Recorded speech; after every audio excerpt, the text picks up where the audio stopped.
નમસ્કાર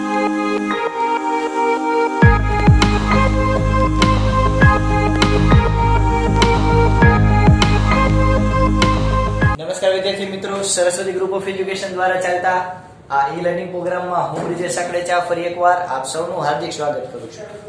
આપણે ધોરણ 11 ની અંદર ફિઝિક્સ ની અંદર ચેપ્ટર નંબર 8 નો અભ્યાસ કરતા હતા, એનો લેક્ચર નંબર 21. એટલે કે આજે આપણે સ્વાધ્યાયના બાકી રહેલા દાખલાઓ છે એમાં 8.17 લાસ્ટ ટાઈમ આપણે 8.16 સુધી જોયેલું હતું. આપણે આજે એક્ઝામ્પલ 8.17 છે ત્યાંથી શરૂઆત કરીશું. 8.17 તો 8.17 ની રકમ આપ જોઈ શકશો આપની સ્ક્રીન ઉપર. પૃથ્વીની સપાટી પરથી 5 કિલોમીટર પ્રતિ સેકન્ડની ઝડપે ઉર્ધ્વ દિશામાં એટલે ઉપરની દિશામાં એક રોકેટ છોડવામાં આવે છે. એટલે કે આપ માની લો કે આ પૃથ્વીની સપાટી છે, તો આ પૃથ્વીની સપાટીથી માની લો કે આ પૃથ્વી જેમ કીધું ત્યાંથી કેટલી તો કે ભાઈ ઉપરની બાજુ કોઈ રોકેટ છે એ છોડવામાં આવે છે. આપણે એમ કહીએ બરોબર, ઉપરની બાજુ રોકેટ છોડવામાં આવે છે. ઓકે, આની સ્પીડ કેટલી કીધી? v કેટલી કીધી? 5 કિલોમીટર પ્રતિ સેકન્ડ. 5 કિલોમીટર પ્રતિ સેકન્ડ એટલે કે 5000 મીટર પ્રતિ સેકન્ડ થઈ. ચાલો, ત્યારબાદ રોકેટ છોડવાનો પૃથ્વી પર પાછા આવતા અગાઉ રોકેટ કેટલે દૂર સુધી જશે? એટલે કે આ રોકેટ ઉપર જશે, પછી અમુક ઊંચાઈથી કેવું આવશે? રોકેટ હોય, રોકેટનું કામ શું હતું કે સેટેલાઇટને લોન્ચ કરવાનું કામ કરે રોકેટ. જેવું ઉપર સેટેલાઇટ મૂકી દે એટલે પછી રોકેટ ક્યાં આવે? નીચે. તો કેટલી ઊંચાઈ સુધી રોકેટ જશે? ફોર એક્ઝામ્પલ આ ઊંચાઈ લઈ લો હું h, તો પૃથ્વીની સપાટીથી કેટલી ઊંચાઈએ આ રોકેટ જશે એ ઊંચાઈ કહેવાની છે આપણે h. અને પૃથ્વીનું અહીંયા આપણને દળ આપેલું છે, માસ ઓફ અર્થ 6 × 10⁻24 કિલોગ્રામ જગતની માલિકા.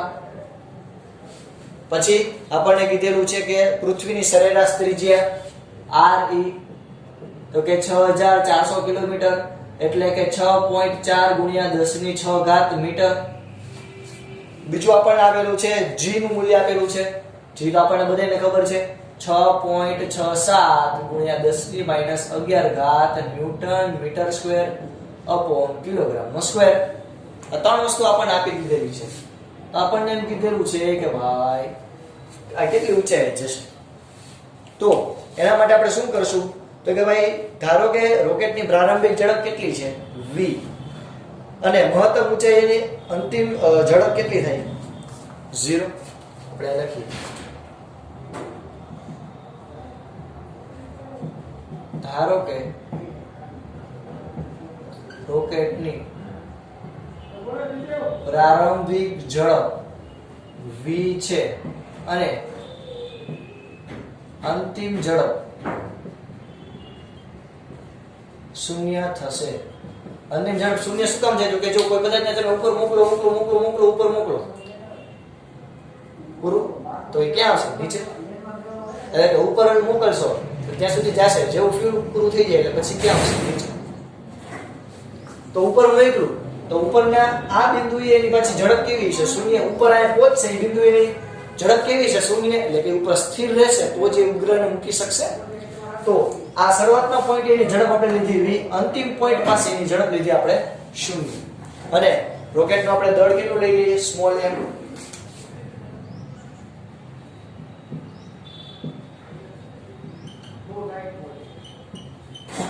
રોકેટનું દળ કેટલું લીધું આપણે?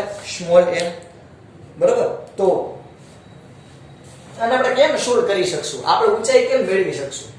સિમ્પલ એક કન્સેપ્ટનો ઉપયોગ કરી, ઊર્જા સંરક્ષણના નિયમનો ઉપયોગ કરી. એટલે કે આયા સપાટી ઉપર છે ત્યારે એની યાંત્રિક ઊર્જા એટલે કે ગતિ ઊર્જા અને સ્થિતિ ઊર્જાનો સરવાળો, અને અંતિમ બિંદુએ એની યાંત્રિક ઊર્જા, બે ઊર્જા સંરક્ષણના નિયમ પ્રમાણે કેવી થવી જોઈએ? સરખી. અરે યાર, ઊર્જા સંરક્ષણનો નિયમ શું કહે તો કે પ્રારંભિક યાંત્રિક ઊર્જા અંતિમ યાંત્રિક ઊર્જા, એટલે કે બે યાંત્રિક ઊર્જા કેવી હોય? એક સરખી. તો અહીંયા આપણે એનો ઉપયોગ કરીએ અને મેળવી શકીએ. એટલે કે આપણે લખશું કે ઊર્જા સંરક્ષણના નિયમ અનુસાર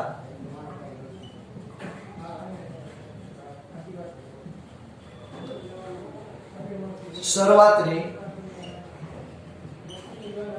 યાંત્રિક ઊર્જા ઇક્વલ ટુ અંતિમ યાંત્રિક ઊર્જા. તો શરૂઆતના બિંદુ પાસે તો જે રોકેટ છે એ બે વસ્તુ ધરાવશે, ગતિ ઉર્જા અને સ્થિતિ ઉર્જા. એટલે કે આ બિંદુ પાસે આપણે શું કહી શકીએ, k1 u1 ઇક્વલ ટુ અહીંયા શું લખી શકીએ, k2 u2.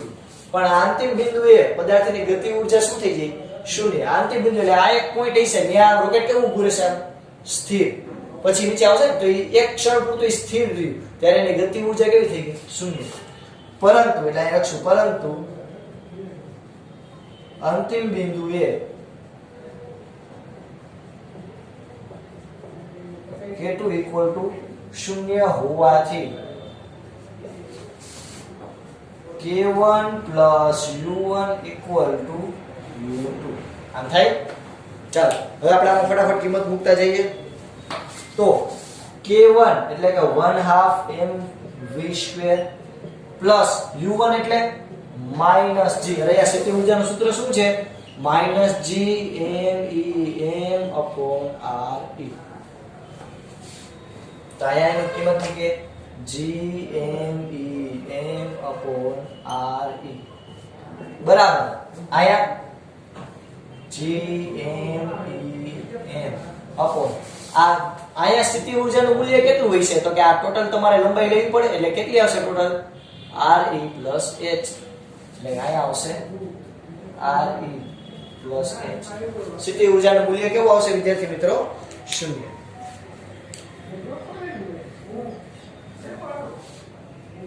આટલું પહેલા ક્લિયર થયું, બરોબર? ચાલો આ સ્થિતિ ઊર્જાનું સૂત્ર થયું. હવે આપણે આની કમ્પેરિઝન કરીએ. તો એના માટે આપણે પહેલા તો આ 1/2 mv² છે એને આપણે શું બનાવવો પડે, સૂત્રનો કરતા બનાવવો પડે. ચાલો બનાવી નાખીએ. તો 1/2 mv² બરાબર અહીંયા શું થશે, તો કે આ માઈનસ આમ જાય તો પ્લસ, એટલે કે minus g m upon re plus h plus g m upon re. આવું થાય. ચાલો હવે આ બધાયમાંથી આપણે કોમન શું કાઢી શકીએ, આ 1/2 mv² અહીંયા m નો અહીંથી શું કોમન નીકળશે, માઈનસ g m upon, અથવા તો માઈનસ કોમન નથી કરતો, g m આ અંદર શું વધ્યું, તો કે આ અંદર વધ્યું minus 1 upon re plus h plus 1 upon re. આવું થાય, બરોબર? એટલે કે આને હું સારી ભાષામાં જે આવી રીતે લખી શકું, સારી રીતે, સારી ભાષામાં તો નહીં. 1/2 mv² is equal to g m કાઉન્સમાં 1 upon re minus 1 upon re plus h. અહીંયાથી m કેન્સલ થાય કે નહીં, થશે. ચાલો હવે v² બરાબર આપણે શું લખી શકશું, આ 2 ને આમ જાવ તો 2g me કાઉન્સમાં 1 minus re minus 1 minus re plus h. કઈ આવું? હવે હજી આપણે આને સારી રીતે કેમ લખી શકીએ, પહેલા તો આપણે આનો લસા લઈએ. એટલે v² બરાબર 2gme. જો આનો લસા લો એટલે કે ચોકડી ગુણાકાર કરું તો શું થાય, આમ આવી જાય re plus h minus re છેદમાં બેનો ગુણાકાર. આ પ્લસ re આ માઈનસ re બે ઉડી જાય, એટલે કે v² બરાબર 2gme કાઉન્સમાં h ના છેદમાં re કાઉન્સમાં re plus h. આવું થાય. હવે આ re છે એનું બહાર કાઢ લો, કારણ કે ગુણાકારમાં જ છે. આનું બહાર કાઢ લો એટલે શું વધશે, 2gme upon re કાઉન્સમાં h ના છેદમાં re plus h. ચાલો હવે જે આપણે આમાં કઈ રીતે આગળ વધી શકશું તો કે સિમ્પલ કે હજી આપણે કયા સ્ટેપ કરી શકીએ યસ આને હું RE વડે ગુણું અને RE વડે ભાગું બરોબર આને કોઈ સમીકરણ નંબર 1 તો સમીકરણ નંબર 1 ને RE વડે ગુણી ભાગતા શું થાય v² બરાબર 2gme RE એના છેદમાં RE નો સ્ક્વેર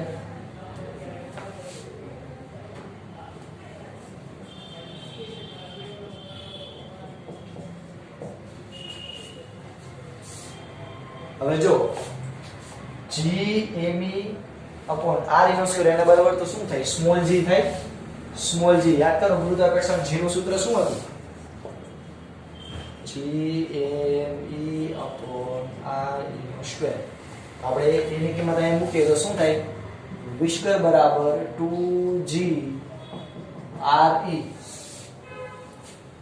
કૌંસમાં h ના છેદમાં RE પ્લસ h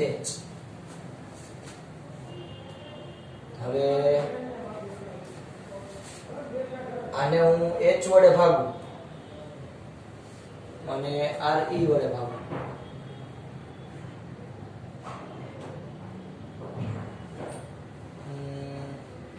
h વડે ભાગી શકું અને RE વડે પણ ભાગું તો જોઈએ આપણે શું થાય છે ચાલો આપણે હજી શું કરી શકીએ તો કે ભાઈ આ h છે h એને છેદના છેદમાં જવા દો આઈ રિપીટ આ અંશ અને છેદ કહેવાય છેદના પણ છેદમાં હું h ને જવા દઉં તો શું થાય તો કે ભાઈ આપણને કંઈક આવું થશે જો આ ઇક્વેશન 2gRE કૌંસમાં 1 ના છેદમાં આ RE ક્યાં વયું ગયું નીચે અને આ h ના છેદમાં h એટલે 1 થશે આવું રેડી હવે શું કરીશ તો કે જો આ અંશમાં સોરી છેદમાં છે આ બાજુ જાય તો ગુણાકારમાં આવી જાય ભાગાકારમાં આ બાજુ છે તો આ બાજુ જાય તો ગુણાકારમાં આવી જાય એટલે શું થશે તો કે RE ના છેદમાં h પ્લસ 1 બરાબર આ v² આમ આવી જાય તો 2gRE ના છેદમાં v².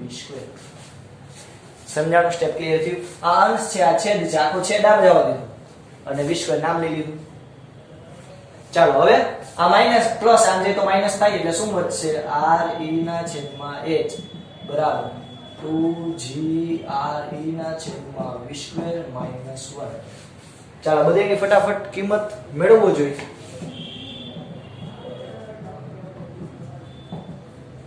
2 ગુણ્યા 9.8 ગુણ્યા આપણે 10 લેવાનું કીધું છે જી કે નથી કીધું ઓકે નથી કીધું પછી RE કેટલા આવ્યા તો કે 6.4 ગુણ્યા 10 ની 6 ઘાત એના છેદમાં v² v કેટલો આવ્યો 5000 નો સ્ક્વેર કારણ કે મીટર પ્રતિ સેકન્ડમાં ફેરવવું પડે એને -1 સમજાણું કે નહીં આપણે 5000 શું થયું તો કે આ 5 કિલોમીટર છે એટલે કે શું થયું 5000 મીટર પ્રતિ સેકન્ડ આપણે તો મીટર પ્રતિ સેકન્ડમાં લખવું પડે કિલોમીટર પ્રતિ સેકન્ડ મેળ વગરનું કેમ લખવું એ લોકો તો આની કિંમત ફટાફટ મેળવવો જોઈએ શું આવે આ બધાની કિંમત જો આ 5 ની 3 ઘાત છે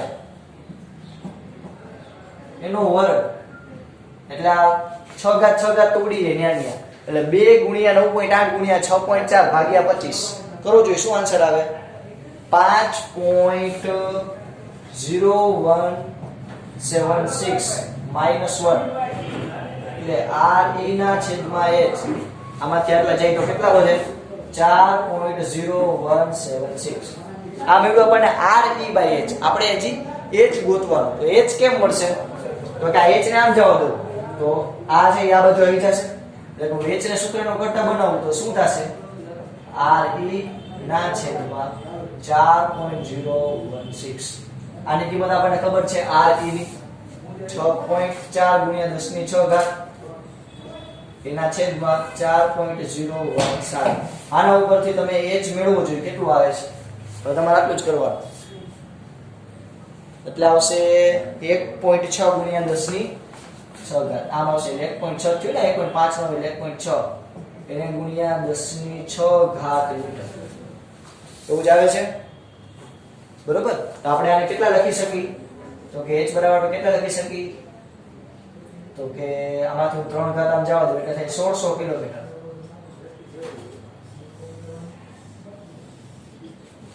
h બરાબર થાય 1600 કિલોમીટર. એટલે કે આ પૃથ્વીથી આ ઊંચાઈ કેટલી હશે તો કે આ ઊંચાઈ હશે 1600 કિલોમીટર. ઓકે, ટોટલ ઊંચાઈ કેટલી છે તો કે આપણને જો યાદ રાખજો અહીંયા આપણો દાખલો પૂરો નથી થતો. અહીંયા આપણને કીધું 1600 કિલોમીટર. આપણને એમ પૂછ્યું છે કે પૃથ્વીના પાછા ફરતા અગાઉ રોકેટ કેટલું દૂર જશે. એટલે આપણે પૃથ્વીના કેન્દ્રથી રોકેટનું અંતર ગોતવાના. પૃથ્વીનું કેન્દ્ર છે ત્યાંથી, તો પૃથ્વીના કેન્દ્રથી ટોટલ અંતર કેટલું છે re + h. એટલે અહીંયા છેલ્લે લખવાનું કે ટોટલ અંતર, ટોટલ પૃથ્વીના કેન્દ્રથી અંતર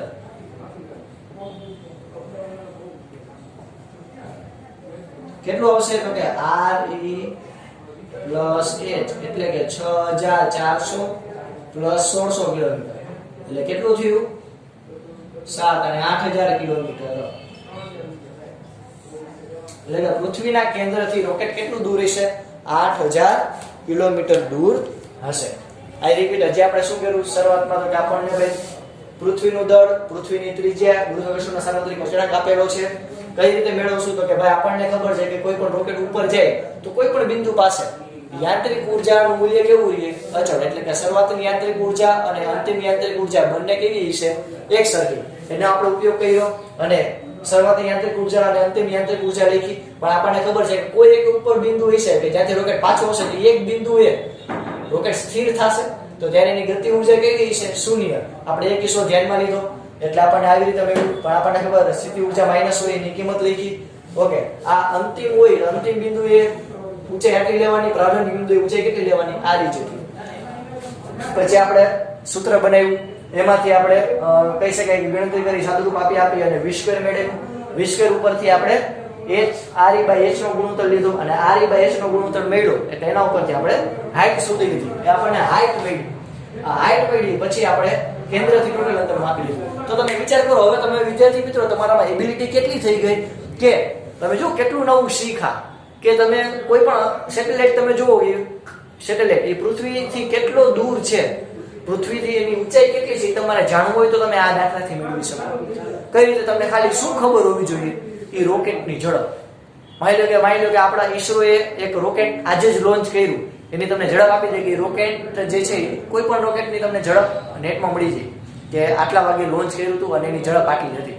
તો માની લો કે ઈસરોએ કાલે કોઈ એક રોકેટ લોન્ચ કર્યું અને એની તમને ઝડપ આપેલી હોય કે એની ઝડપ છે 30 કિલોમીટર પ્રતિ સેકન્ડ છે, તો એની મદદથી એ રોકેટ કેટલું ઊંચું જઈ શકશે મેક્સિમમ એની તમે હાઈટ મેળવી શકો. તો આપણે બધા સાયન્ટિસ્ટ થઈ ગયા કહેવાય. બરોબર, ચાલો ફટાફટ તમારા બુકની અંદર આ લખી લેજો.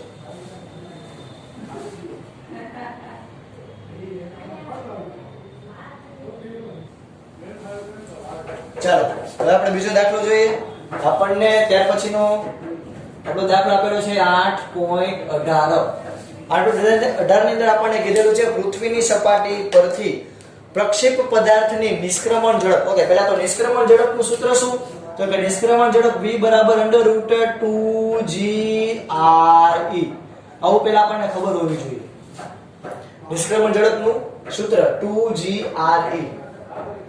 એટલે કે હું આને આમ લખી શકું v² = 2gre લખી શકું. સાચું જ છે.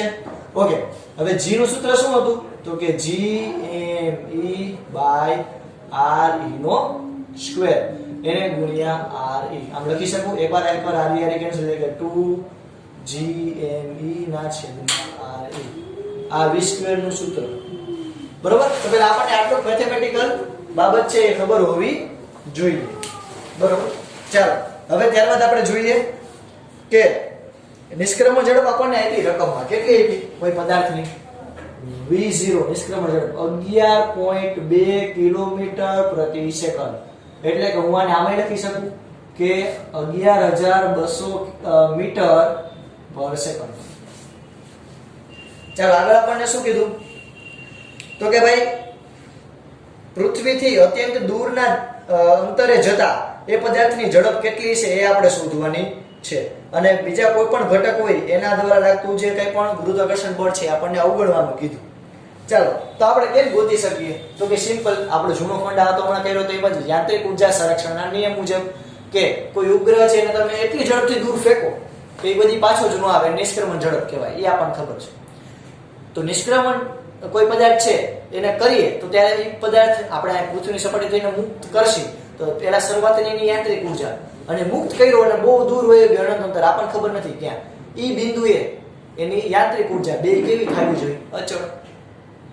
બરોબર ને? તો યાંત્રિક ઉર્જા સંરક્ષણના નિયમ મુજબ આપણે લખી શકીએ. એટલે આપણે લખીએ કે ધારો કે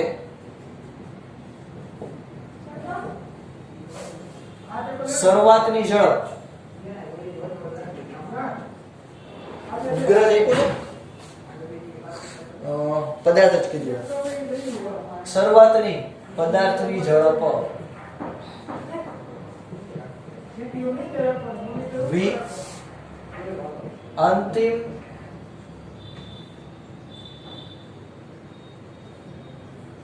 ઝડપ આપણે લઈ લઈએ v ડેશ ફોર એક્ઝામ્પલ, અથવા તો આપણે એમ કરી શકીએ શરૂઆતની ઝડપ ના નિષ્ક્રમણ ઝડપને જ બીજી કહેવાય.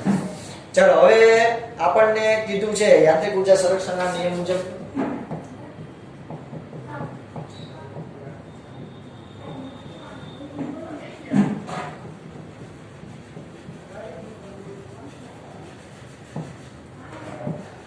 યાંત્રિક ઉર્જા સંરક્ષણના નિયમ મુજબ પૃથ્વી ઉપર પદાર્થની સ્થિતિ ઉર્જા અને ગતિ ઉર્જા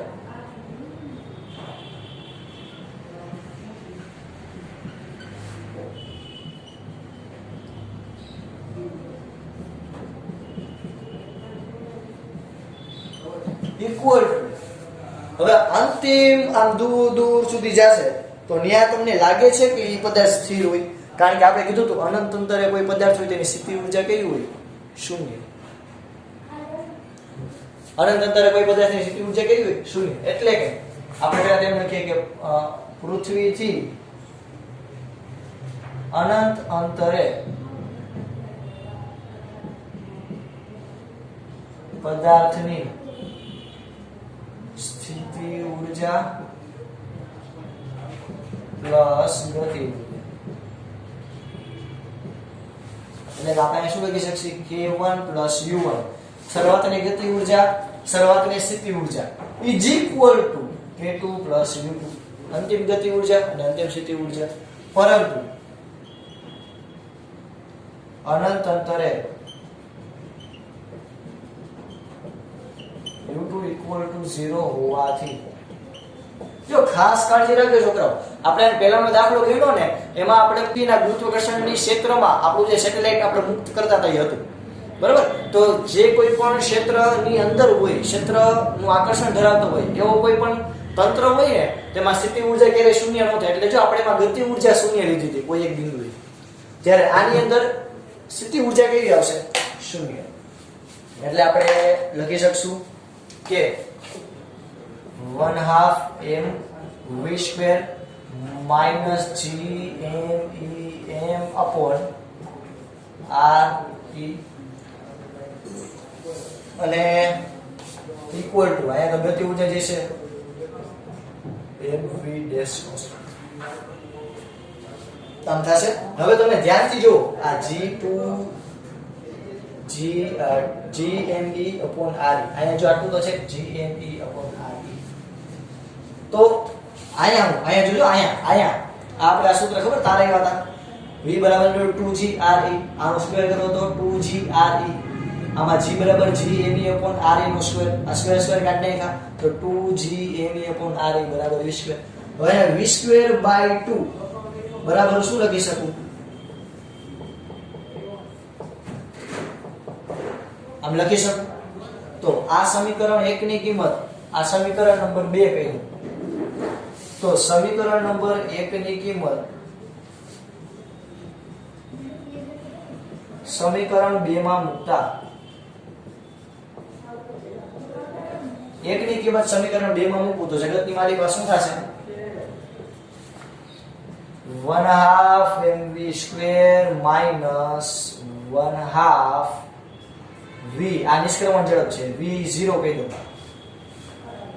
બરાબર, અથવા તો v સ્ક્વેર m, એટલે કે આમ જ લખી શકું તો હાલે.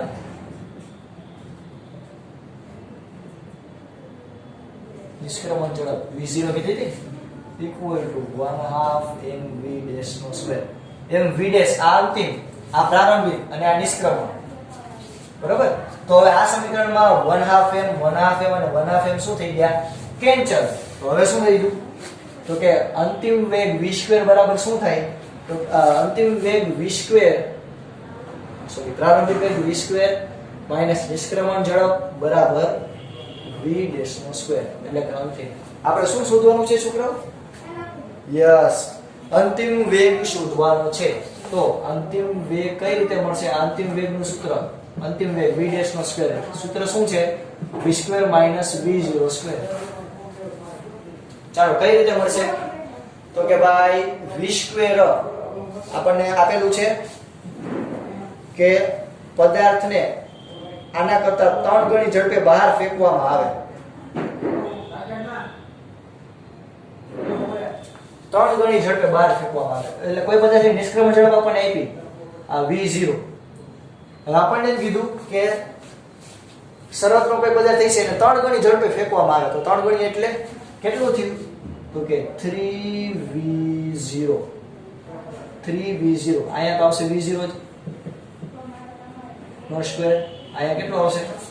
3v0 નો સ્ક્વેર. કાઉન્સમાં v બરાબર શું થાય? 3v0, એટલે કે પદાર્થની શરૂઆતનો વેગ, અને આ શું છે? તો કે 3 ગણા નિષ્ક્રમણ ઝડપે ફેંકતા. આવું મેં નહીં, રકમમાં કીધું હોય કે પદાર્થને નિષ્ક્રમણ ઝડપ કરતા 3 ગણી સ્પીડે ફેંકતા. તો નિષ્ક્રમણ ઝડપને હું કહી દઉં v0. તો આ શરૂઆતનો વેગ કેટલો થયો? 3 ગણો આપણે નિષ્ક્રમણ ઝડપ કરતા 3 ગણી સ્પીડે મૂક્યું, 3v0. તો v સ્ક્વેર અંતિમ વેગ શું થાય? 9v0 નો સ્ક્વેર માઈનસ v0 નો સ્ક્વેર, એટલે કે 8v0 નો સ્ક્વેર. એટલે કે હું v ડેશ કરું એટલે કે અંડર રૂટ કાઢું તો શું આવશે? Under route 8v0. Under route 8 નું મૂલ્ય તમને ખબર જ હશે, ન ખબર હોય તો કેલ્ક્યુલેટરમાં મળી જશે. v0 કેટલી હતી આપણને? 11.2. તો મને જવાબ મળશે, કેવા મળશે? કિલોમીટર પ્રતિ સેકન્ડમાં મળશે. કેટલો મળે છે? તો કે 31.7 કિલોમીટર પ્રતિ સેકન્ડ. તો આ થયો આપણો આન્સર. બરોબર વિદ્યાર્થી મિત્રો? તો આટલી ઝડપે છે અનંત અંતરે પદાર્થની હશે, અત્યંત દૂર આટલી ઝડપ હશે. તો વિચાર કરો કે તમે અહીંયાથી ગણતરી કરી અને તમે કોઈ ઉપગ્રહને અનંત અંતરે મોકલી દો તો ત્યારે એની સ્પીડ કેટલી છે એ પણ તમે મેળવી શકો. કઈ રીતે કર્યું? સિમ્પલ જ, યાંત્રિક ઉર્જા સંરક્ષણનો નિયમ. શરૂઆતની ઉર્જા એટલે કે અંતિમ ઉર્જા, એટલે કે શરૂઆતની ગતિ ઉર્જા સ્થિતિ ઉર્જાનો સરવાળો, અંતિમ ગતિ ઉર્જા સ્થિતિ ઉર્જાનો સરવાળો. પણ અનંત અંતરે સ્થિતિ ઉર્જાનું મૂલ્ય કેવું હોય? 0. તો 1/2 mv² minus gmem upon re, અને 1/2 mv ડેશ નો સ્ક્વેર. આમાંથી આપણે આને આ 1/2 mv² બને એવું કંઈક આપણે કર્યું આ સૂત્રની મદદથી. પછી આપણે ત્રણેયમાંથી 1/2 m કોમન કાઢી ઉડાડી દીધા, એટલે આપણને આ સૂત્ર મળ્યું કે પદાર્થનો અંતિમ વેગ કેટલો થાય? તો કે પદાર્થનો પ્રારંભિક વેગ માઈનસ નિષ્ક્રમણ ઝડપ જેટલો. હવે આપણે કીધું હતું કે શરૂઆતનો વેગ કેટલો છે? તો કે નિષ્ક્રમણ ઝડપ કરતા 3 ગણી સ્પીડ, એવું આપણને રકમમાં કીધેલું હતું. એટલે આપણે અહીંયા એ કિંમત મૂકી, એના પરથી આપણને આ મળ્યું 11.2. વાર્તા પૂરી. ચાલો ફટાફટ તમારા બુકની અંદર આ લખી ગયો છોકરાઓ.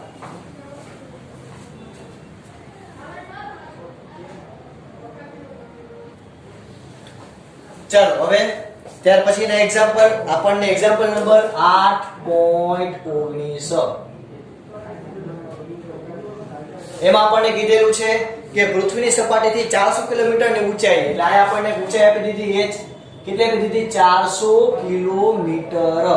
એટલે કે હું આમે લખી શકું 400 પાછળ 1 2 ને 3 મીંડી એટલે કે મીટર. તો આને હું આમે લખી શકું કે 0.4 × 10⁶ મીટર.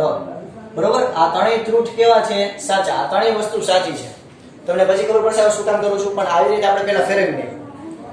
ચાલો, હવે આપણને કીધું છે ઉપગ્રહનું દળ આપ્યું આપણને, કે કોઈ એક ઉપગ્રહ છે એમ, જેનું લઈ લો 200 કિલોગ્રામ. તો આપણને કીધું કે 400 કિલોગ્રામની ઊંચાઈએ કોઈ ઉપગ્રહ કક્ષામાં ભ્રમણ કરે છે. ઉપગ્રહને પૃથ્વીના ગુરુત્વાકર્ષણની અસરમાંથી બહાર ધકેલવા, બહાર મોકલવા માટે કેટલી ઊર્જા આપવી પડશે? એટલે કે ઉપગ્રહની બંધન ઊર્જા આપણને કીધી. આપણે યાદ છે, આપણે ભણ્યા હતા કે બંધન ઊર્જા હોય કેના જેટલી છે?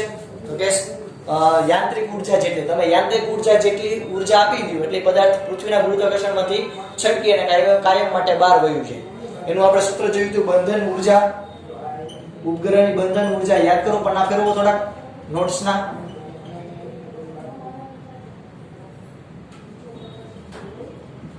બરાબર, G M E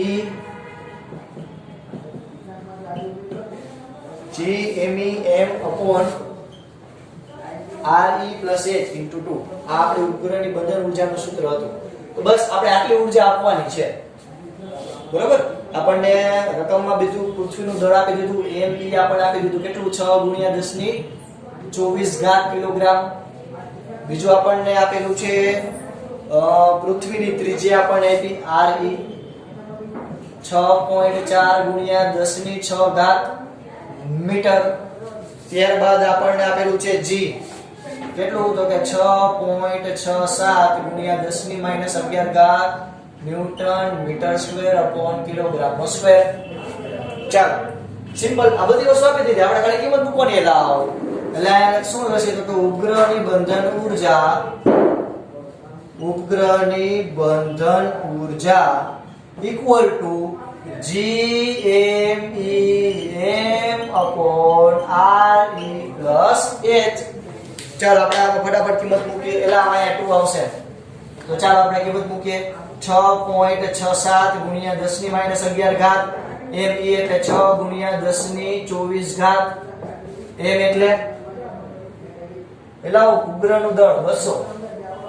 2 RE કેટલા આપ્યા? 6.4 × 10⁶ H તો કે આપણે અહીં જો સાબિત કર્યું હતું 0.4 × 10⁶. તો આપણે બેમાંથી H કોમન કાઢીએ તો શું આવશે? 6.67 × 10⁻11 એને ગુણ્યા 6 × 10⁻24 એને ગુણ્યા 200 એના છેદમાં 2 × 6.8 × 10⁶. ચાલો ફટાફટ આનું સાદું રૂપ આપો અને તમે આનો આન્સર મને કહો ફટાફટ. Yes, exactly. ઉપગ્રહની બંધન ઊર્જા આપણને કેટલી મળતી હશે? તો કે ભાઈ ઉપગ્રહની બંધન ઊર્જા આપણને મળતી હશે 5.6 એને ગુણ્યા 5.9 એને ગુણ્યા 10⁹ જૂલ. તો ધીસ ઇઝ અવર આન્સર. બરોબર, તો આટલી ઊર્જા જોશે. આટલી ઊર્જા તમે ઉપગ્રહને આપો તો એ કાયમી માટે પૃથ્વીના ગુરુત્વાકર્ષણમાંથી મુક્ત થઈ જાય. બરોબર વિદ્યાર્થી મિત્રો, તો આજે આપણે 3 દાખલા જોયા. આઈ હોપ બધાને આવડી ગયા હશે. આની સૂત્ર એટલે જય ભારત, જય હિન્દ. નેક્સ્ટ આપણે જોઈશું આગળ.